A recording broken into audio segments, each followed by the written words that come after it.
So we have looked at integers and floats. What about characters?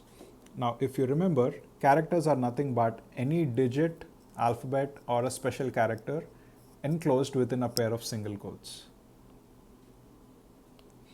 So for example, uppercase A is a character, lowercase a, this is a character, dollar sign, you can have a digit, you can have underscores. These are all special symbols, dollar and underscore. But essentially, this is a character. Now, to declare a character, I'm going to use the keyword char. So that's a keyword. And my first character is going to be uppercase A, and my second character is going to be a dollar. Now, to print the characters, I can write a printf statement which says character 1 equals percentile C. We use percentile C to display characters. And character 2 equals percentile C, comma, ch1, comma, ch2. So as soon as it hits percentile C for the first time, it's going to plug in the value of ch1 right here. So that displays the uppercase A. And the same thing happens when it encounters the second percentile C. It's going to take the character in ch2 and put it right here. So on the console, you're going to see character 1 equals A. You will not see the single quotes.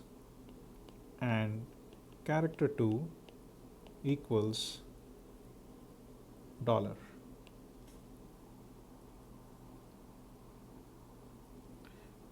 And if you remember, there are 256 characters in your C programming or in any programming language.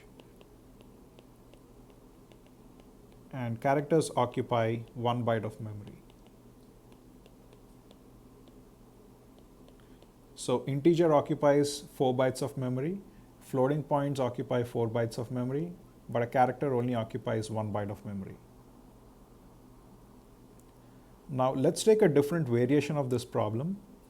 So let's say I have character ch1 equals uppercase A. Now I'm going to write a printf which says ch1 equals to, or character 1 equals percentile C, and character 1 is also equals to percentile D, comma, ch1, ch1. So when you execute this printf, it's going to be kind of weird. So the output on the console would be character 1 equals to A and character 1 equals to 65. So you must be wondering, my character 1 is declared as a character data type, but I'm using percentile D to produce some value there. So what does it mean? How does it really work? Basically, the characters in your computer are represented using ASCII code. So your characters are represented using ASCII code, ASCII. So ASCII stands for American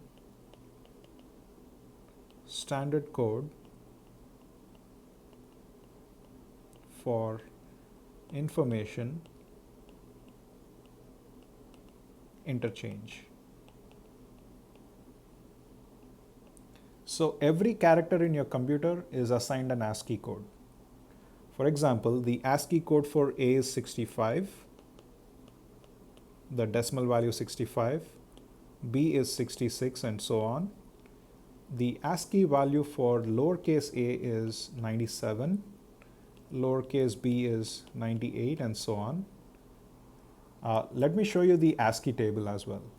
So this is the ASCII table that I just pulled up from Google. So as you can see, there are a total of 255 characters, or actually 256 because it ranges from 0 to 255. So you can look at the decimal values on the left hand side, and it goes from 0 all the way up to 255. Now, if you want to find the ASCII value of A, look for the third column. You can find the character A and look at its decimal value, which is 65. So uppercase B is 66, uppercase C is 67, and so on. And you can also find the ASCII value for lowercase a through z. So lowercase a is 97, lowercase b is 98, and so on. And you'll also have ASCII character for, or the ASCII values for numbers. So for example, the ASCII value for the number or the character 0 is 48, character 1 is 49, and so on.